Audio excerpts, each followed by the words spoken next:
Hey everyone. So sometimes the meta farm can be hard or annoying or both, and you just want to relax. Or, as is the case right now, maybe you feel like your meta fishing hustle has been stealth nerfed and the hustle is becoming more like hassle. So today I'm going to show you a super relaxed circular lake where you just dot around one pool at a time, and right now you've got zero competition. The requirements for this one are ideally a level 25 character or as close to it as possible, level 50 fishing with a plus 50 lure to help you prevent any misses. Train your fishing before you go so you can reach the maximum 150 level if you haven't already. So this should get you to around 10 gold per hour, slightly more if you cook or if you get particularly lucky with the greens that drop. Now, I know you're going to have some burning questions today, so I just want to clear those up before we get going. First of all, you'll be happy to hear today's video has absolutely nothing to do with the vendor campaign I was tweeting about yesterday. I did that one so that you never have to. Secondly, can you do circuit fishing while watching Scotty J videos or bats eating grapes? The answer is an absolute yes to both. Circuit fishing is not to be confused with circuit training. So on with the action then.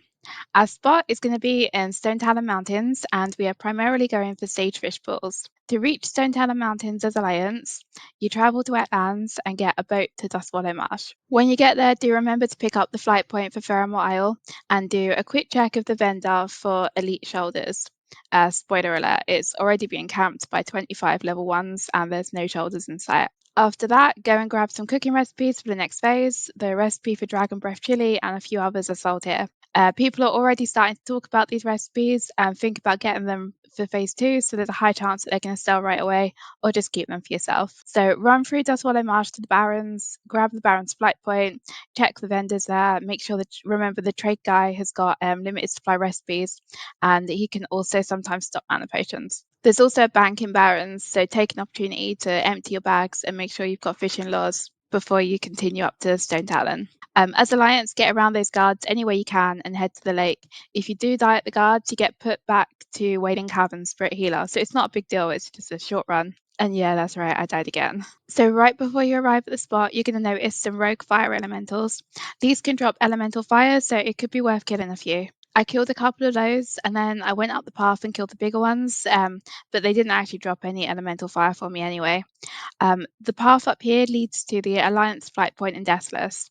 If you don't already have it, I'm probably going to cover off the Big Iron Fishing Pole soon, so if you do tend to follow along, then grab that flight point now to save yourself a run later. As Horde, it's much easier. You probably already quested in Stone Talon while leveling, but if not, you would just go over to Crossroads and run from there. The border guards don't bother you as Horde either. Right, so we're at the lake now, at long last. It's a small lake and one fishing pool will have spawned at all times. It's a circle and sometimes it'll be faster to swim across it rather than run around. As long as you stick to the edges while you're running around, you shouldn't aggro mobs at level 25. The pools are going to drop primarily raw sagefish, and these are required for supply boxes. And also they're an MP5 food, so they're always in demand. If you have cooking, cook the raw sagefish into smoked and sell it in stacks of 20, as that's what's required for the supply box. The other thing you'll get a lot of here is watertight trunks. I'd say you probably get about one per fishing pool. Most commonly, these contain heavy leather and fishing potions, but I also got some greens. They can also have recipes and formulas. A lot of the patterns that can be obtained here have held value at around 1 gold to 2 gold, and the greens are frequently items that are used right now in this phase, so they're selling quite well too. You get some wreckages here to fish from, but they're not as good as the ones you get in higher levels. So you'll get some strangle kelp and a few bolts of silk cloth, but you don't tend to get anything big from the wreckages. So as long as you're stocked up in your lures, you only need about 50 fish in here, so it's a great spot to use while you're leveling. Before you leave, if you don't already have it, nip and get the Stone Talon Mountains flight path too, as there's no point in running around more than's needed. So I'm currently working on a TSM video. I'm putting together groups and operations for phase 2 to try and get myself organised, but also to hopefully give you a head start too.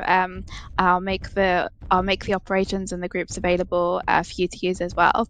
So if you have any questions or requests for that video, please do let me know in the comments and I'll make sure that I cover them off. It's a little bit longer than my usual videos and it's taken me a little bit longer to do as I really want to get it right for you. So I hope you found this useful today. If so, please do like and subscribe. It's always super appreciated and I love reading everyone's comments. Thank you. Bye.